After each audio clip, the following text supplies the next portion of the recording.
Pada episode sebelumnya, Ray membuat lampu yang diarahkan ke bumi. Byakuya melihat cahaya yang datang dari langit, tapi Byakuya sudah mencapai akhir hidupnya. Sebelumnya kita lihat Ray sudah mencapai evolusi ke-41.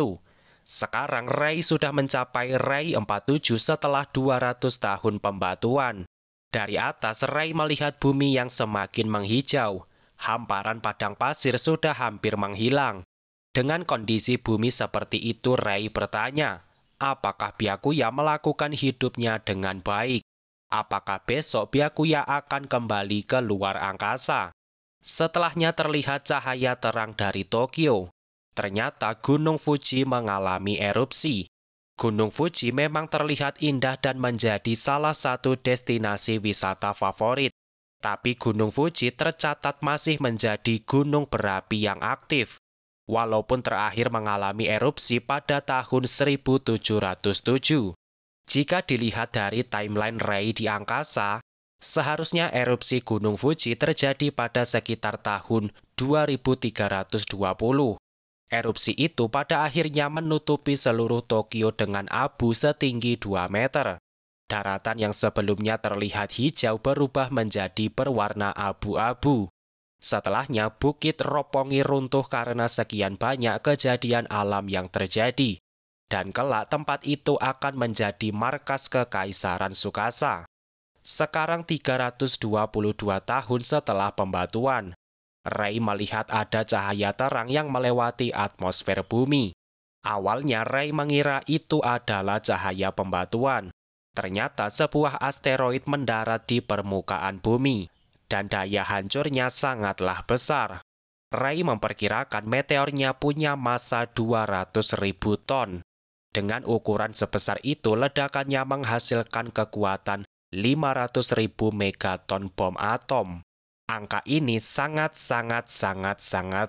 besar. Bom terkuat yang pernah dibuat manusia adalah SAR bomba.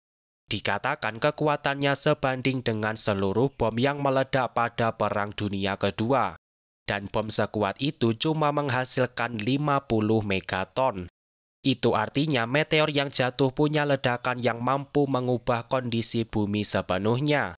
Hal itu bisa terjadi karena meteor yang jatuh adalah meteor besi. Seperti namanya, meteor itu terbuat dari besi dalam jumlah yang banyak. Gesekan dengan atmosfer akan membuatnya sangat panas. Hasilnya ledakan yang sangat besar terjadi. Lokasi meteor itu terjatuh berada di kota Roma, Italia. Setelah ledakan terlihat ada lubang besar dengan diameter 25 km. Dan seluruh hutan di Eropa dengan cepat menghilang. Kita lihat dunia hari ini. Banyak negara yang berselisih demi tujuannya masing-masing. Terkadang mereka lupa bahwa sebuah batu dari luar angkasa bisa datang secara tiba-tiba. Lalu apa gunanya sesama manusia harus berperang? Meteor tidak hanya merusak permukaan bumi. Gesekan dengan atmosfer membuat meteor terpecah menjadi bagian-bagian kecil. Dan beberapa serpihan berhasil merusak stasiun ISS. Beruntung Ray sudah membuat stasiun mampu bermanuver. Dengan begitu, kerusakan yang diterima bisa diminimalkan. Jadilah hari-hari kembali Ray habiskan untuk memperbaiki satelit. Ray bertanya apa cerita perbaikan tidak akan ada habisnya. Ledakan meteor tidak hanya merusak permukaan bumi. Abu dari ledakannya juga menutupi atmosfer yang membuat cahaya matahari tertutup. Dampaknya temperatur bumi turun 2 derajat selama beberapa tahun. Kejadian itu membuat bumi memasuki zaman es. Kita bisa lihat Ray sudah mencapai evolusi ke-53. Setelah sekian lama, bumi kembali mengalami pertumbuhan. Dari atas, Ray melihat bunga yang kembali mekar di Pegunungan Aven.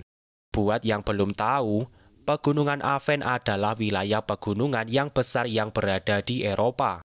Luasnya hampir mencapai 300.000 km.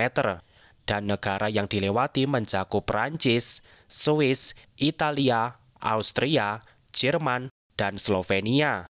Ray senang bumi semakin menghangat. Ray berharap Byakuya selalu menjaga tubuhnya tetap hangat. dan Ray terus menyalakan lampu ketika Jepang memasuki waktu malam. Sekarang sudah 470 tahun setelah pembatuan. Ukuran komet Maho 320 yang Ray bawa semakin mengecil. Padahal Ray berpikir kometnya bisa bertahan sampai 10.000 tahun. Ternyata sinar matahari membuat kometnya menguap secara perlahan. Itu artinya Ray harus melakukan perjalanan untuk mencari komet yang baru. Jadi sekarang adalah saatnya Ray Gallion kembali beraksi. Seperti yang kita tahu, Bumi adalah bagian dari galaksi Bima Sakti. Dalam garis besar, galaksi Bima Sakti berada di dalam sabuk Kuiper, dan sabuk Kuiper berada di dalam awan Oort. Kebanyakan komet akan datang dari sekitar awan Oort, namun terkadang ada komet yang datang dari luar. Kejadiannya sangat langka dan Ray berhasil mendapatkan komet tersebut. Ukurannya juga lebih besar dari Maho 320, dengan massa mencapai 2 juta ton, dan mempunyai kemurnian es yang luar biasa. Komet itu akan menjadi oleh-oleh yang hebat untuk satelit ISS. Tapi Ray menemukan ada yang aneh pada permukaan kometnya. Jika dilihat seksama, sepertinya itu adalah kepala naga. Setelah beberapa tahun, Ray berhasil kembali ke satelit ISS. Kali ini Ray meletakkan komet pada bayangan bumi. Dengan begitu, kometnya tidak akan menguap karena sinar matahari. Sekarang sudah 490 tahun setelah pembatuan. Ray memasang satelit observasi pada ISS. Dengan begitu, Ray akan tahu jika ada asteroid yang akan jatuh ke bumi. Jadi Ray bisa memindahkan ISS ke tempat yang lebih aman. Kita melompat ke waktu 1200 tahun setelah pembatuan. Sekali lagi Gunung Fuji mengalami erupsi. Terlihat Ray sudah menjadi Ray 87. Sekarang 1350 tahun setelah pembatuan. Wilayah sekitar Jepang mengalami gempa besar. Dan pulau tempat Byakuya mendarat terlihat semakin membesar.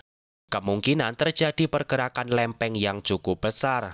Sekarang 1600 tahun setelah pembatuan.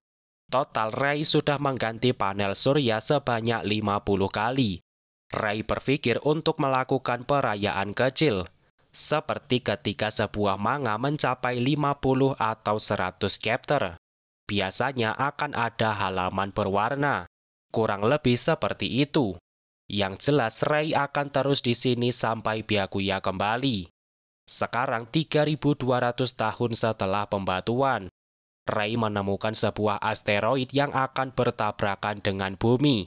Masalahnya asteroid itu punya ukuran 40.000 meter dengan berat 30 triliun ton. Padahal meteor sebelumnya cuma berukuran 700 meter. Dan lebih buruknya, asteroid itu akan mendarat di Jepang dalam 400 tahun ke depan. Daya hancur yang luar biasa besar tidak hanya akan memusnahkan Jepang, tapi daratan di seluruh bumi akan terpecah belah dan air laut akan menguap. Hasilnya seluruh makhluk hidup yang lebih besar dari 1 cm akan musnah. Itu artinya akan terjadi kepunahan massal. Sekarang Ray sudah mencapai evolusi ke-192. Bisa dibilang hanya Ray seorang yang bisa menyelamatkan bumi dari kehancuran. Ray adalah robot buatan Byakuya. Bisa dibilang Ray juga mewarisi nama Ishigami. Keluarga Ishigami terkenal dengan kerajinan. Dan Ray berhasil membuat roadmap untuk mencegah asteroid jatuh ke bumi. Intinya, Ray akan membuat roket yang dilengkapi dengan bom hidrogen. Roket tersebut akan dikirimkan untuk menabrak asteroid. Dengan begitu, lintasannya akan berubah dan kehancuran bumi bisa dihindari. Jika perhitungan tidak salah, seluruh proyek akan memakan waktu sampai 370 tahun. Dengan skala pembangunan yang besar, kemungkinan manusia di bumi bisa melihatnya dengan mata telanjang. Ray benar-benar memanfaatkan semua yang ada di sini. Sampai sebagian tubuh ISS juga dipakai. Dan setelah 3550 tahun pembatuan, Ray berhasil membuat 4000 roket yang siap diluncurkan. Tapi tubuh Rey sangat kotor dan kita tidak tahu Rey sudah mencapai evolusi berapa. Kemudian 4.000 roket dikirimkan untuk menyerang asteroid. Ledakan besar terjadi di luar angkasa sampai sinarnya bisa dilihat dari bumi. Tapi pada hari itu Senku masih menjadi batu. Usaha Rey membuahkan hasil. Asteroid berhasil didorong keluar dari arah bumi. Jangan lupa berikan terima kasih kepada Rey yang sudah melindungi bumi sendirian. Tapi sebagai gantinya sekarang ukuran ISS menjadi sangat kecil. Rey tidak mau Byakuya kerepotan dengan bentuk satelit yang sekarang. Jadi Rey akan kembali melakukan perbaikan. Dari atas Rey bisa melihat Jepang yang kembali menghijau. Kebetulan sekarang Jepang sudah memasuki waktu malam. Jadi Rey kembali menyalakan lampu dan berharap Byakuya melihatnya. Tapi Byakuya sudah meninggal ribuan tahun yang lalu. Dan makam Byakuya terlihat sudah berada di desa Ishigami. Sekarang sudah 3.573 tahun setelah pembatuan. Dalam 150 tahun ke depan Senku akan bangkit dari pembatuan. Tapi Rey masih harus berjuang untuk mempertahankan satelit ISS. Dengan bahan yang terbatas, Rey cuma bisa membuat satu pesawat Rey Galleon. Tujuannya untuk mengumpulkan satelit terakhir yang masih berada di orbit bumi. Rey Galleon berhasil dibuat, tapi ISS menjadi sangat kecil. Bisa dibilang ukurannya cuma sebesar kotak susu. Tapi semua akan berubah setelah Rey mengumpulkan semua satelit yang tersisa. Dalam waktu 1 tahun, Rey berhasil kembali dengan membawa beberapa satelit. Kemudian Rey membuat robot raksasa. Rey percaya proyek itu akan menjadi mahakarya terbesarnya. Benar tercipta robot raksasa yang sebenarnya adalah 3D printer. Kebetulan juga Rey menemukan potongan meteorit yang tidak jadi jatuh ke bumi. Dengan begitu pembuatan kembali stasiun ISS akan segera dilakukan. Sekarang sudah 3.600 tahun setelah pembatuan. Rey memutar kembali lagu terakhir Lilian yang dinyanyikan di luar angkasa. Tapi setelah ribuan tahun berlalu data audionya sudah rusak. Jadi lagu penuhnya sudah tidak bisa diputar. Tapi bukan itu saja masalahnya. Masih banyak bagian stasiun yang belum diperbaiki. Sampai Rey tidak punya waktu untuk memperbaiki dirinya sendiri. Rey sadar sebentar lagi tubuhnya akan berhenti berfungsi. Tapi 3D printer tetap harus bekerja setelah Rey nonaktif. Jadi Rey akan membuat daftar perintah apa saja yang harus dilakukan. Mungkin akan sangat panjang yang setara dengan 200 juta volume ensiklopedia. Rey mengatur supaya 3D printer mencetak dalam 2 tahapan berbeda. Pertama, mencetak tubuh utama satelit dalam sekali pengerjaan. Kemudian membuat komponen yang lebih kecil dan juga detail. Dan pada tahap terakhir, 3D printer akan membuat tubuh Rey yang baru. Seluruh proses itu akan memakan waktu sampai 150 tahun. Jika berjalan lancar, maka Rey akan bangkit bersama stasiun ISS. Tapi satu kesalahan kecil saja bisa menghancurkan keseluruhan rencana. Jadi semua tahapan harus disusun dengan sempurna.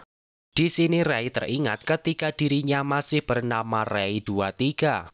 Hari itu Byakuya mengajak Senku melihat robot buatannya. Dan Senku terkesan melihat Rey 01 yang terlihat seperti wanita dewasa. Senku bertanya apa Byakuya sangat kesepian sampai membuat robot seperti itu. Rey tidak tahu apakah kesepian adalah sesuatu yang buruk. Tapi Rey yakin pasti ada makna di balik itu semua. Pada akhirnya Rey benar-benar mati. Tapi Rey akan bangkit jika semua rencananya berjalan lancar. Sekarang sudah 3.718 tahun setelah pembatuan. Hari ini adalah hari kebangkitan Senku. Dan hari itu juga Rey berhasil dihidupkan kembali. Tapi sekarang Rey menggunakan wujud Rey 01. Jadi Rey adalah robot manusia sepenuhnya. Untunglah 3D printer tidak melakukan kesalahan selama 150 tahun. Dan stasiun ISS juga sudah bisa digunakan seperti sebelumnya. Dengan begitu, Rei bisa terus menunggu Byakuya kembali. Rei melihat Jepang yang sudah malam. Seperti biasa, lampu akan dinyalakan sebagai pesan kepada Byakuya. Dan ternyata Senku melihat cahaya tersebut. Senku tidak yakin apa yang dia lihat. Apakah itu cahaya planet atau sebuah bintang jatuh? Tapi dari jaraknya sepertinya itu adalah stasiun luar angkasa. Tapi Senku yakin benda itu sudah jatuh terbakar ribuan tahun yang lalu. Senku kemudian bertanya kepada Chrome, apakah cahaya itu sudah ada sejak lama? Tapi Kaseki menemui Senku sebelum Chrome menjawabnya. Jadilah perhatian Senku kembali kepada Kaseki yang sedang membuat sesuatu. Dan Suika juga ikut melihat apa yang Senku dan Kaseki lakukan. Chrome sadar Senku menganggap luar angkasa sebagai hobi. Senku hanya fokus kepada pekerjaan yang logis dan penting. Jadi Senku tidak mengamati langit malam dengan seksama. Tapi Chrome berbeda. Sejak kecil Chrome suka berjalan ke sana kemari bahkan saat malam. Jadilah Chrome sering melihat ke langit dan menyadari sesuatu.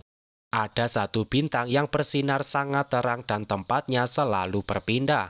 Jadilah Chrome menggambar lokasinya pada sebuah kulit kayu. Tercipta sesuatu tapi Chrome tidak tahu apa maksudnya. Jadi Chrome tidak terlalu memikirkannya.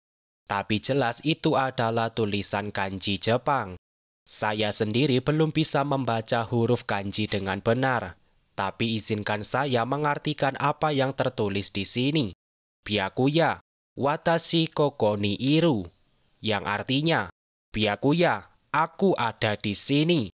Perjuangan Rei benar-benar luar biasa. Saya berharap Senku akan bertemu dengan Rei dimanapun itu. Tapi saya ingatkan kembali bahwa cerita di sini tidak canon. Apa yang terjadi di sini tidak ada hubungannya dengan cerita utama. Tapi saya bisa katakan bahwa spin-off ini adalah sebuah masterpiece. Jika kamu suka tentang luar angkasa, bisa tonton anime berjudul Orb on the Movement of the Earth. Jangan lupa menonton Dr. Stone Season 4 yang sekarang sedang tayang. Pastikan kamu subscribe supaya tidak ketinggalan video berikutnya. Jadilah bagian dari 20.000 anggota pertama Kerajaan Sains. Oke, sekian dulu video kali ini. Semoga videonya bermanfaat dan sampai jumpa di video selanjutnya.